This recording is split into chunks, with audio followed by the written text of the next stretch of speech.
This podcast of the Gamecock Central Takeover Hour, presented by Firehouse Subs, is sponsored by AAA Heating and Air. The premier HVAC company in the Midlands is growing. Are you a top HVAC technician?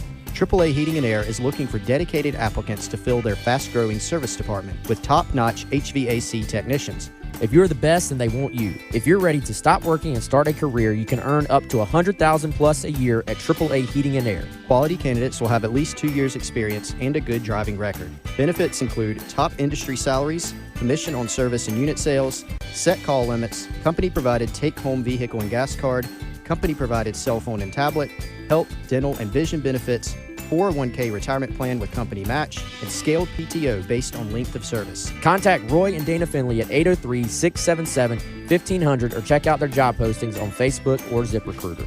AAA Air when you need us. AAA Heating and Air. It's the Gamecock Central Takeover Hour with Chris Clark, Wes Mitchell, and Tyler Head on your home of the Gamecocks, Columbia 107.5 The Game on 100.3 The Game in Myrtle Beach and 100.5 The Game in Florence. You on this Tuesday morning, and Wes joining us now, and we'll jump back into the news that came out just about 20 or 30 minutes ago. Something that we all expected, but unfortunate nonetheless. Kaba now out for the entire season with the knee injury he sustained after only taking the field for one snap on Saturday night.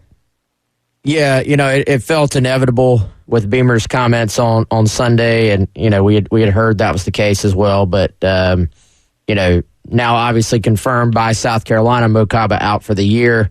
I actually went back. Did y'all see the play where he did it? No. So I went back, and I'm 99% sure. So he played one snap on defense, but he was on the field on special teams right early in the game, and it looked like it happened covering a kick, just freak accident. You're running down there full speed, and it looked like he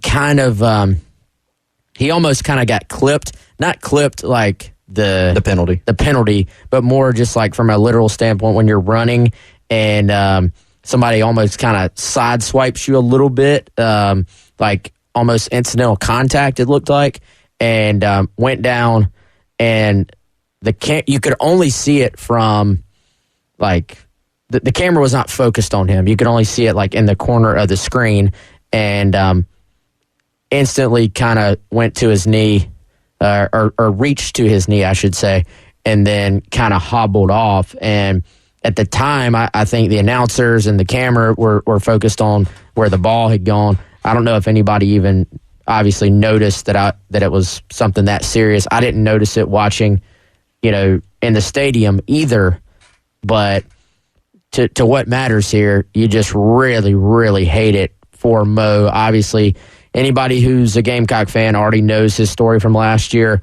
Week 2, Arkansas, season-ending injury. That was supposed to be his kind of coming out party where, he was a starter now. I think we had probably predicted he would be South Carolina's leading tackler last season. So he was fighting back from that, was in the rotation, was playing on special teams, and just another freak thing there. That this now 2 years in a row, but also his third major knee injury in his career dating back to high school as well. So heart goes out to Mo. I know he's probably feeling it this week, just from a mental standpoint. And hopefully and I know there's a lot in place for stuff like that, but hopefully his teammates are able to kind of put their arms around him and be with him in this kind of tough situation. Yeah, and Chris brought this up in the last hour, and you just mentioned there with so many of those injuries now stacking up, it makes it harder to continue to come back. And he's listed as a redshirt junior this year, so he should have at least one more, possibly 2 more years of eligibility. You can count the COVID year or another medical redshirt there. So there is opportunity for him to come back. You just got to look at what the rehab process is going to be. And as Chris brought up in the last hour, kind of evaluate what those options after football are and what kind of effect trying to come back once again can have. Yeah, and, it's probably way too early for him to even personally know where his head is at right now. his head is probably spinning, honestly, at this point. So we'll see how the recovery goes. We'll see where his head is at. He should have, I mean, like you said, between injuries and COVID, I mean, he probably has multiple years left, honestly, if he wants it. But, you know, I think whenever you start stacking these major injuries, it takes such a toll on both your body physically in terms of do you regain your athleticism, but such a toll on your body mentally, just feeling like you're back out there, you know, marquee game, like you feel like, all right, this is what I'm here for, and then it gets taken away again very early in the game. You just you really hate it for Mo, and the once again kind of first part of the process, first step of what is really a long, grueling process by all indications. I've never been through it, but very grueling just situation there to come back from this once again. And now, Wes, you're in a spot where, gosh, it's this at least 3 years straight for South Carolina where your linebacker depth has been hit immediately almost in the season. I think game 1 or game 2, you know, we were talking last hour, 2021 season, you didn't feel great about the depth to start with. You had basically a 3-man kind of platoon of, you had Brad Johnson, you had Sherrod Green, you had Damani Staley. Sherrod Green goes down against Georgia. Now it's Brad and Damani, and they're basically playing the whole game, every game. You know, last season, Kaba had won a starting job. It was kind of Kaba, Sherrod Green, Brad Johnson. You lose Kaba, now your top sub is coming from the bench to starting, and you don't have a lot of proven depth behind them, and so they're playing a whole bunch of snaps. So I think even losing, with how unfortunate this was for Kaba and for the team, you know, that's going to have an impact on special teams for Pete Limbo because they were planning on having him be a big part of special teams this year. You had some questions there personnel-wise. You know, defensively, Kaba was going to be, at worst, at the minimum, he was going to kind of be a super sub for you. And he could have ended up being more than that. Now you've dipped into that depth already. So I think this amplifies the need to get Bam Scott back on the field, which I think we expect that Saturday probably, and to get Pup Howard ready is even more important now, and also to stay healthy at that position.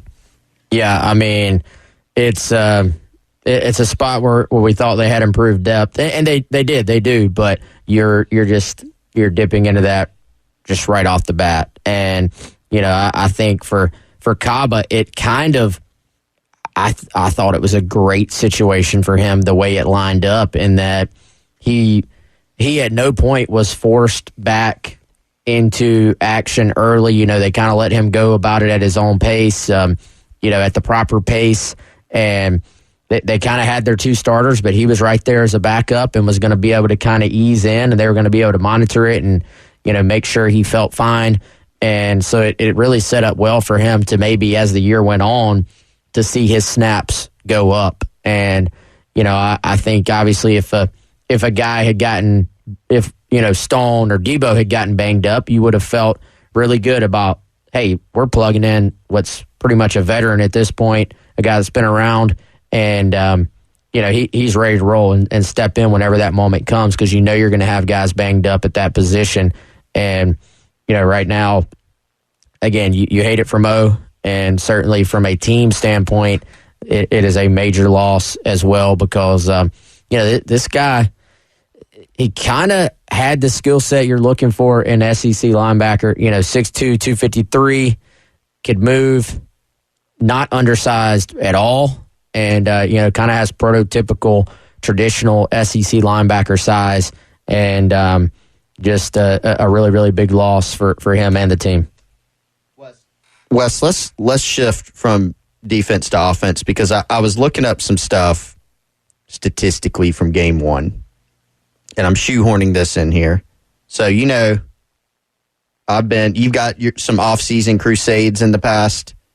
Mine is that I was going to continue to stand on the table about Xavier Legette and his talent level, and the fact that, and maybe I've said this one at least last year, maybe a couple years before that, Xavier Legette breakout year. So game 1, 9 catches for 178 yards. First of all, he's already surpassed his receiving yards total for any season in the past in one game.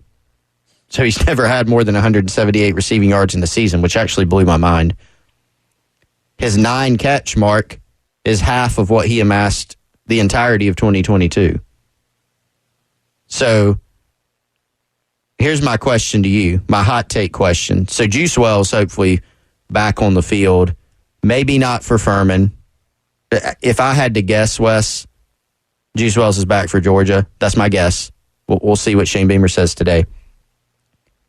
Could Xavier Legette, based on what we saw in Game 1, could he be the leading receiver on this team? Hot take or no? Could he be? Yeah, I mean, he could be. You seem to think maybe it's unlikely. No, I'm not saying it's unlikely at all. I'm just saying I think he's about to have a massive season like that. Our eyes showed us that. Like our eyes don't lie as far as what he did. I'm not ready to just like we watched Juice ball out all last year too. I think there's a sense in sports of hey, what did I just see? And that's going to happen over and over again. So let me react to what I just saw. I'm not ready to say. I don't think Juice is going to give up that crown too likely. If you're South Carolina, you're hopeful that you got both those guys out there making plays on the outside, and that you can protect Rattler long enough for it to really matter. Honestly, I do think there's a sense among the South Carolina fan base, or among some in the South Carolina fan base, to assume the worst. And I think there's some people assuming, well, all right, Juice is going to be plagued by this foot for the majority of the year. I've seen that a lot. Yeah. I think they took steps to try and keep that from being what happens. So I think that's going to be a fun battle. I wouldn't put it past, based on what we saw Saturday, I'm not putting it past Legette at all. Looked like a new man. Like I said yesterday, man, confidence is a heck of a drug. I wrote this yesterday. There were times where Legette looked like the best player in the game. Oh, yeah. And you're talking about a game where you have the former number 1 high school quarterback in the country as a prospect, and you're talking about a game where you have pretty much consensus-wise the number 2 quarterback in the country as far as NFL draft projections in Drake May. So that says a lot. And I think Xavier, they'll play some better DBs than they saw just from a one-on-one standpoint. But, man, there was just something. I just thought it was an interesting question to pose. You'd probably still put your money on Juice Wells when he comes back. But, I mean, last year, Juice went over 9 catches once. Once he had 9 against Clemson, he had 11 against Tennessee. And it's not like Xavier Legette did that against, whoever, Eastern Illinois. Right? Like, he did it against North Carolina, against a Power 5 team in the opener, with even more emphasis put on him, right? Because Juice Wells was not on the field except for 19 snaps. So I thought he answered the bell, and he just looked different. It looked different. It looked more consistent, and he really put it together. Well, he's got quite a head start on Juice at this point, as far as the numbers go. Yeah. So, and again, with Juice being questionable this week, Chris and I talked about this in the last hour. You imagine that he's probably going to get held out for this weekend, make sure he's as close to full health for next weekend against Georgia, which is another opportunity this weekend for Xavier Legette to be that number 1 guy. Yeah, it is. I mean, he'll go over double digits for the season. I think probably the safest bet you could possibly make.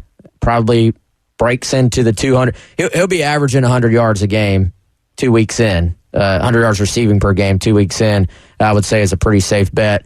And that has created quite a number for Juice to chase if you're looking at it from a leading receiver standpoint. One other position group we didn't get a chance to talk about yesterday, as we were focused so much on the offensive line, was running backs. We'll talk about how they did on Saturday night and looking forward to what's next with them coming up on the Gamecock Central Takeover Hour, presented by Firehouse Subs here on the game.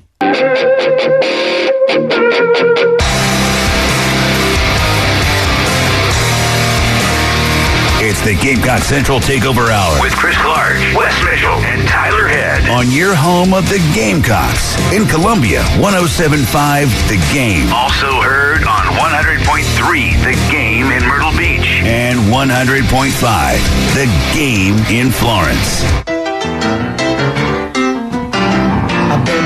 Same formation out to the left side. Rattler back to work. First and goal. Oh, yeah. Touchdown, Carolina. Touchdown to Kerryon Joyner. He's done it a ton in his career from a lot of different spots. But he's the starting running back tonight on a 4-yard touchdown run. The extra point to tie it up in Charlotte.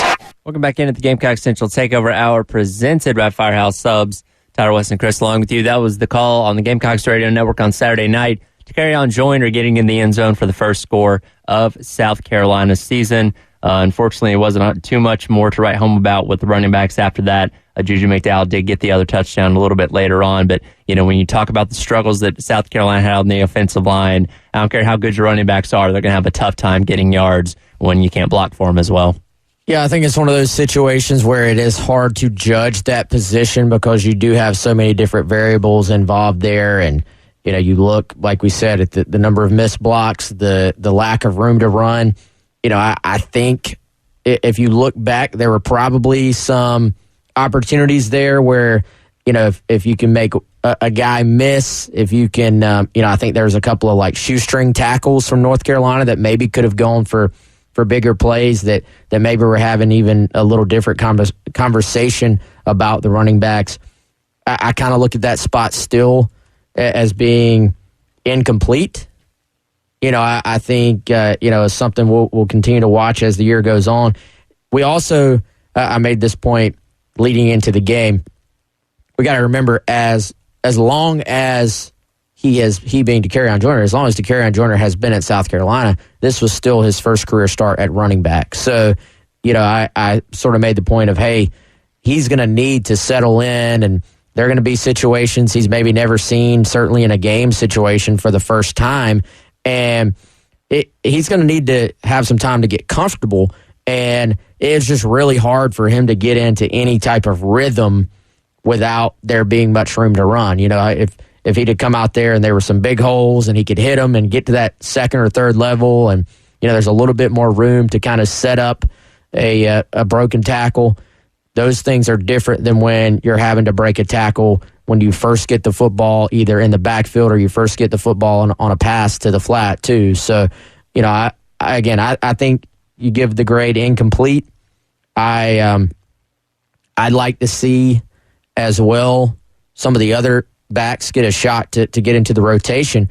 But, I was thinking about this, when I was going back over the game, Chris, because of the nature of the clock these days, how it's just a running clock, and then also the nature of South Carolina's offense, which was very much boom or bust. It was like, all right, they're either getting big explosive plays or it felt like you're 3 and out or 4 and out.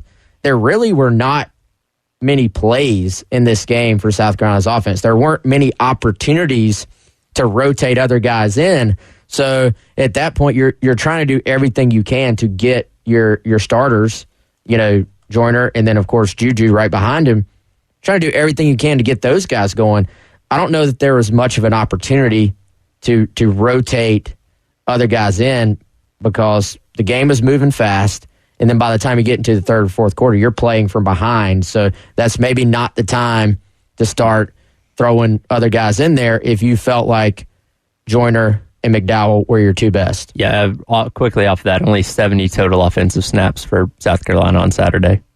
Yeah, per PFF, it looks like Joyner got 51, Juju McDowell 22 snaps. And so, look, that was a question that we had going into the game. We knew Kerryon Joyner would be running back one. We knew that, the rotation, if there was going to be one from there, was going to depend on, how is Joyner performing? How is McDowell performing? And what is the total number of offensive snaps? South Carolina had run 90 plays.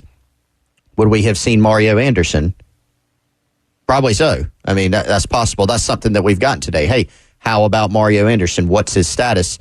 and not a huge surprise we didn't see him given the circumstances, because we knew that Kerryon Joyner was running back one and that Juju McDowell was behind him. Juju kind of almost forgotten a little bit at times and actually made some nice plays, I thought, in the game. But I'll go back to, to the general point about the running room. I think I gave the stat yesterday. Kerryon Joyner, 23 rushing yards, and he had 24 yards after contact. So when you look at a stat like that, that means your running back is getting hit very early. Now, some guys who, are super, like a Marcus Lattimore. Wes, you brought this up yesterday when we were talking. Like, could Marcus Lattimore have done some damage in that game? Probably. I don't want to discount him. But, I'm not putting anything past him. I'm not putting anything past him because that was kind of his bag, right? But that was a difficult ask for any running back that was out there. Getting hit that early, that often, it's tough. It's very tough given what we saw up front. So that's obviously, schematically, will there be some things that South Carolina tries differently going forward? Maybe so, but one thing that's for sure is they're going to have to figure out just man-on-man, offensive line, moving people where they do not want to go. That's an area that certainly has to improve going forward, scheme notwithstanding. And you and I talked about this in the last hour, and no disrespect to Furman, because people have been getting on us about that, but you're going to most likely look better against Furman this weekend, but I don't know how much you can glean and learn from that going ahead to taking on a team like Georgia the following week. Very, very little, honestly. But can you build confidence? Yes. Can you get reps for younger players? Yes. I dare say, you can get a lot better internally. Like, you can develop a lot in the next 2 weeks. Will we learn a whole lot about you in the next 2 weeks? If I'll say that if you struggle against Furman, then yes, we do learn a lot about you.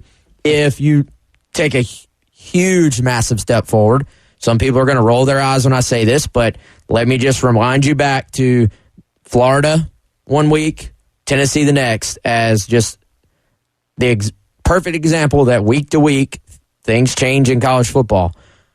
If you somehow go to Georgia and play a tight game, even if you don't win, if you play a tight game, then we will learn something. But if it's the status quo, sort of the expectation, you beat up on Furman and then you get beat up by Georgia, then I don't really know that we learn a whole lot about this team. I go to that Mississippi State game not to wish away the season. There's a lot of season left. But go to that Mississippi State game, that's your next sort of, hey, this is a tight toss-up. I don't care how many of you put that as a W on your schedule when it came out. That is a toss-up game all the way. It's at home, huge game, and that's the next time we really learn a ton. But I think this weekend you got to start to figure some things out internally. What moves you're going to make at offensive tackle? I'm not a panic guy. I'm not a like, hey, you got to start changing up personnel most times. But most times you didn't give up 9 sacks. So this is a little bit different than your, it wasn't as bad as we thought. There were some missed assignments. There were some miscues here or there. I think you have to look at everything if you're this staff. Few silver linings to take away from the weekend, one of them being Spencer Rattler potentially turning some more heads from those in the NFL. We'll hit that coming up. You're listening to the Gamecock Central Takeover Hour, presented by Firehouse Subs on the Game.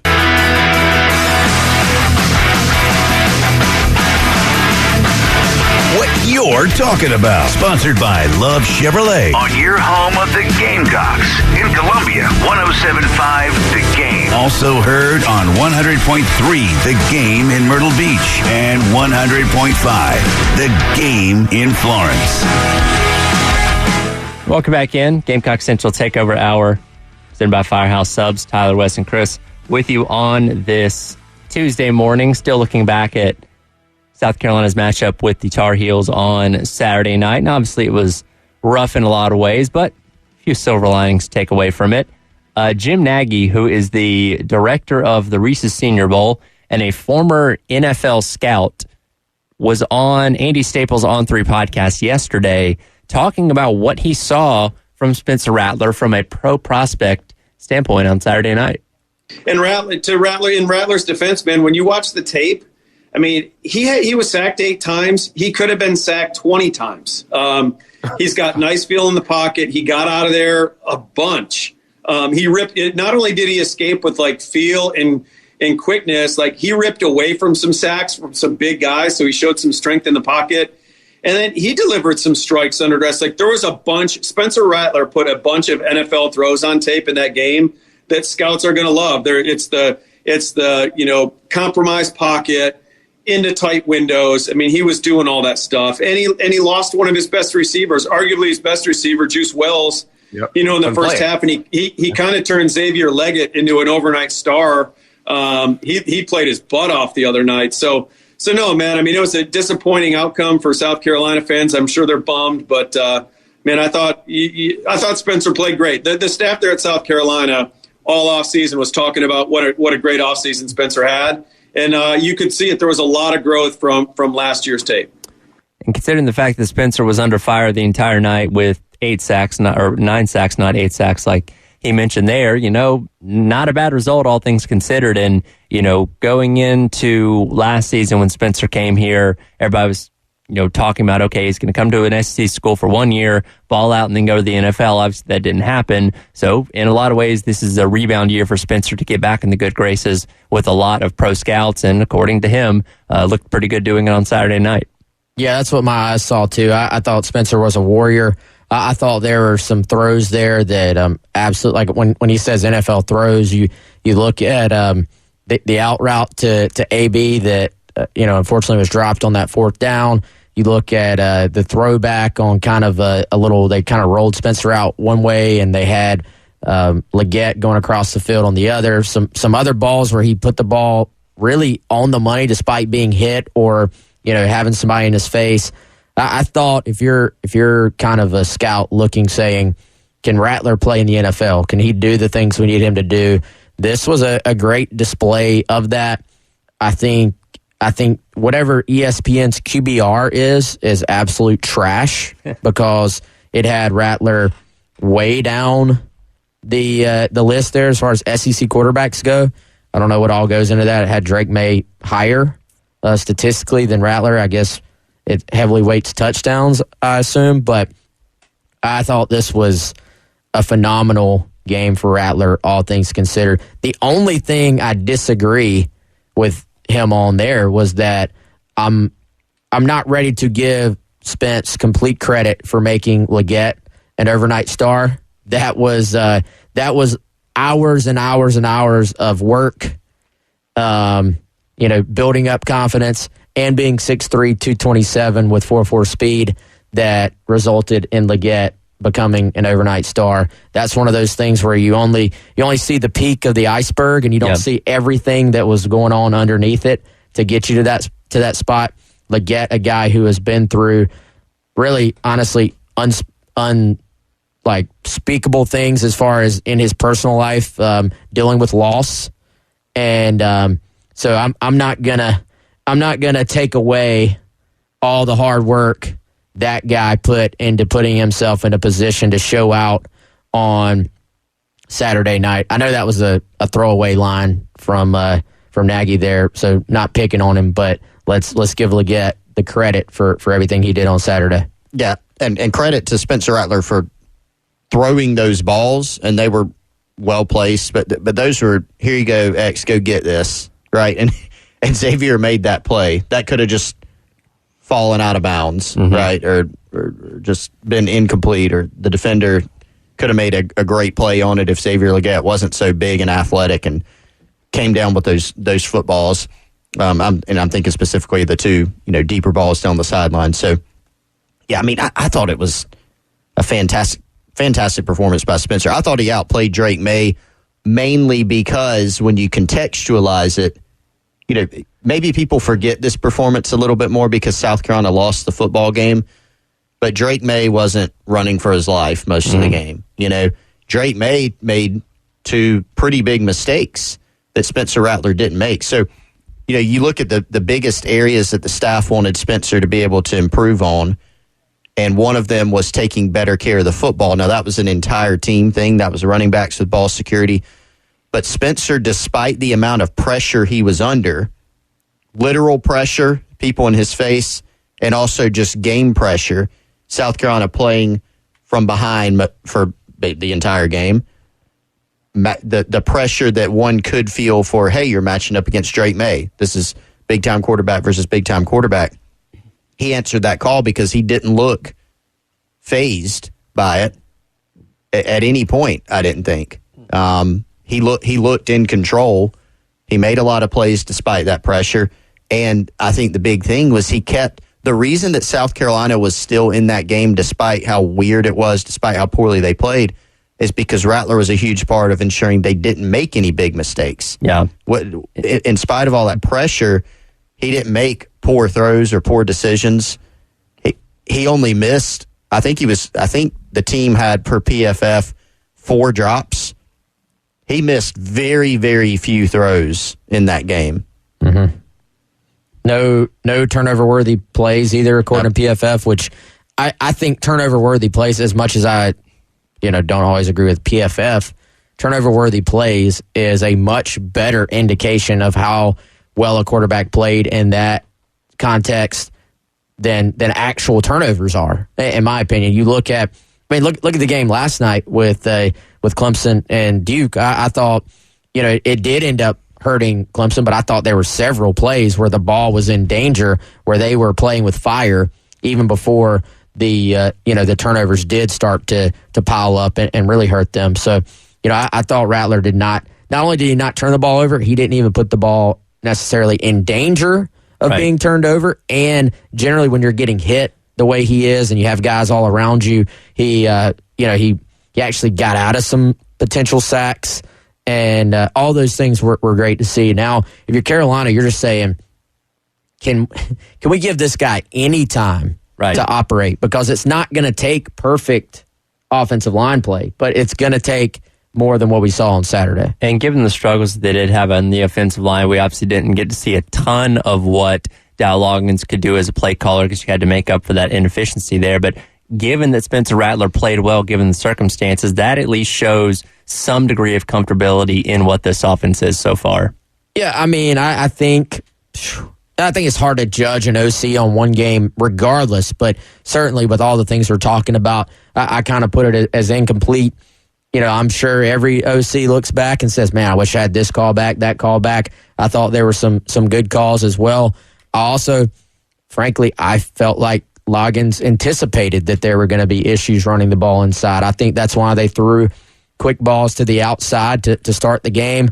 They tried to be hard-headed in the run just to try to keep some threat of the running game going.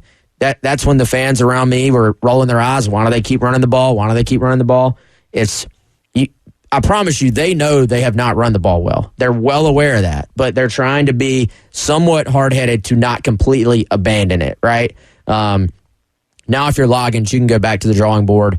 You can adjust. What I think the real question, there's no replacement for just straight up being able to block somebody, right? The real question, though, is what can you do when you go back to the drawing board and say, is there anything we can do schematically, whether it's chipping to help the offensive tackles, more screens, more draws, more keepers for Spencer. I know they don't want to do that in theory, but maybe you have to. And what's the next chess move if you're Dow Loggins is what I'm far more interested in than what we saw this past week. All right, we will come back, wrap up today's edition of the Gamecock Central Takeover Hour presented by Firehouse Subs. Coach Beamer is speaking later on this afternoon. Of course, that is brought to you by Pete Alewine at Pools and Spas, and we'll have that press conference for you at 1:30 during the halftime show with Terry. We'll look ahead to that and get Wes's thoughts on what happened to Clemson last night. So you're listening to the Gamecock Central Takeover Hour presented by Firehouse Subs here on the Game.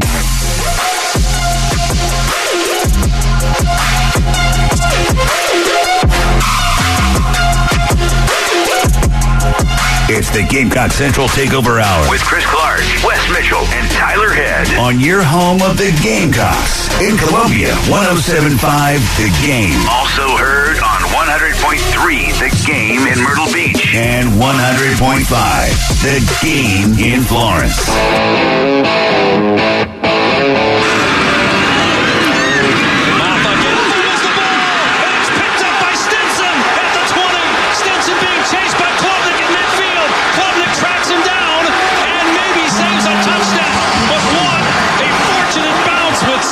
Scooping it up.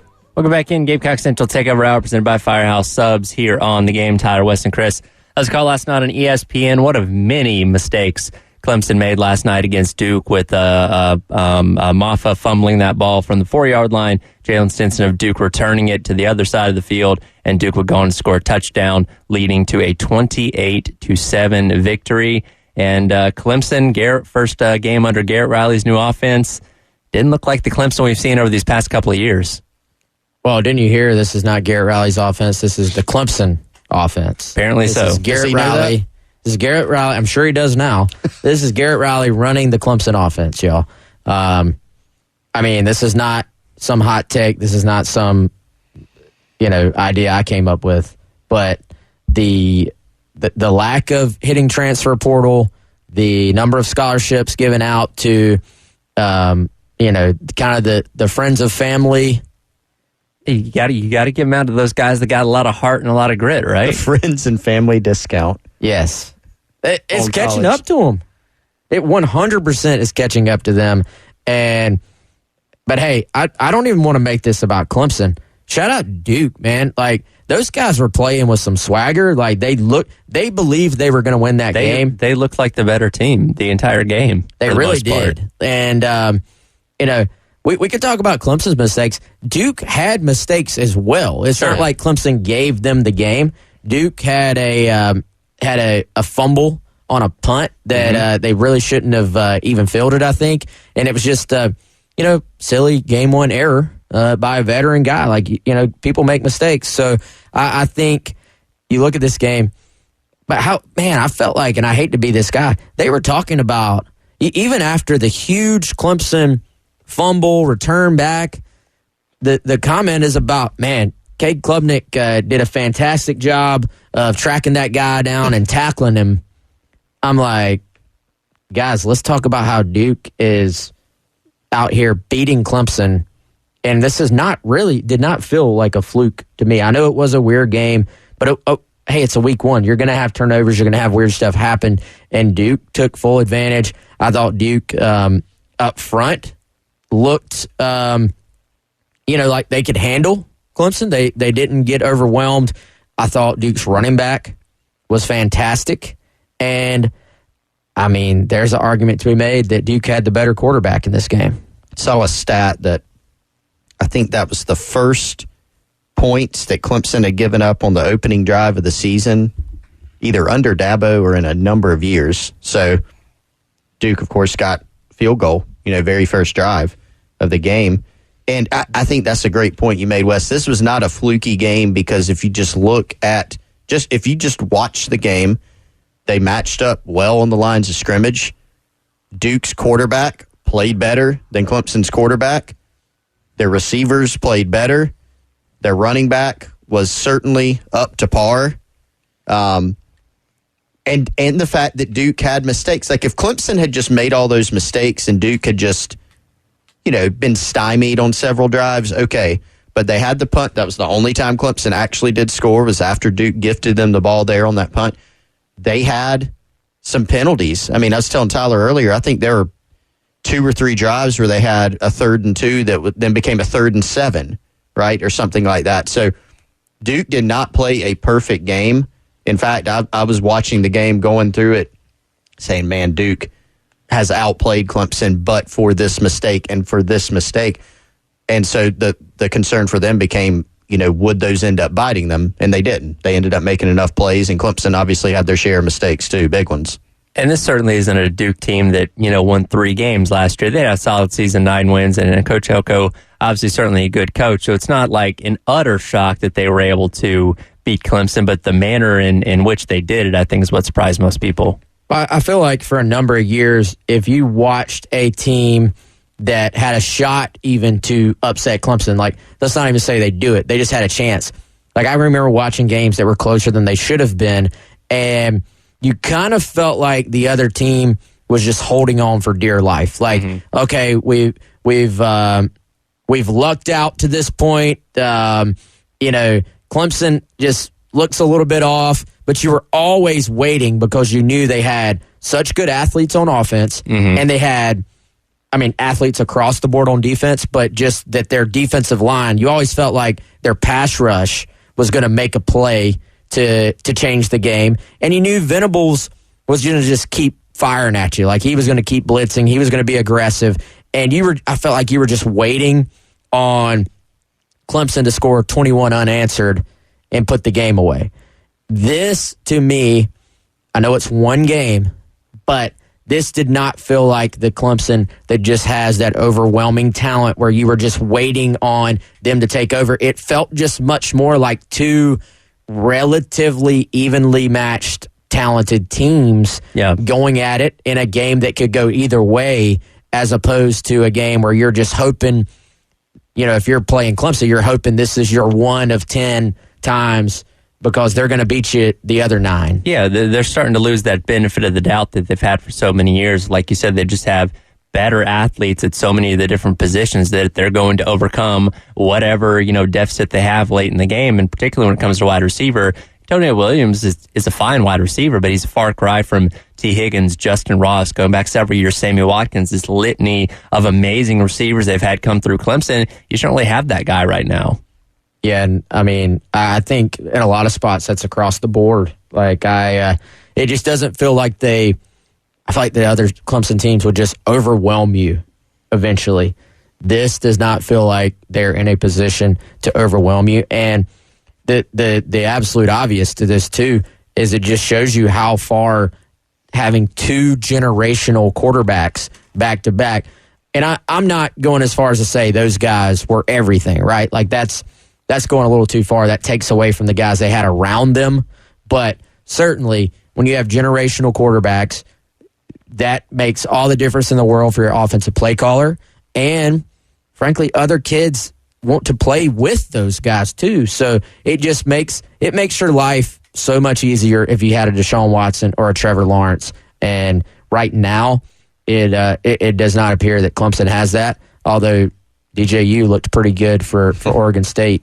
Well, the weekend. It's the defense, too. They still have a lot of good players on defense, but they were absolutely loaded. They were absolutely dominant on defense at times, and Brent Venables was quite good at Clemson with just what he brought. So no offense to Wes Goodwin, their DC, or any of the guys there that actually play for them. They're still a really good defense, I think. Right. But they're not quite what they were. Also, guys, Mike Elko, next big job candidate, I think. Definitely. If he has another good year, watch the hot seats at some other schools. He's going to be in the mix. Halftime show with Terry coming up next. And again, Coach Beamer speaking at 1:30 for his weekly press conference. It's going to be brought to you by Pete Ale Wine, Pools and Spas. We'll have it for you right here on The Game.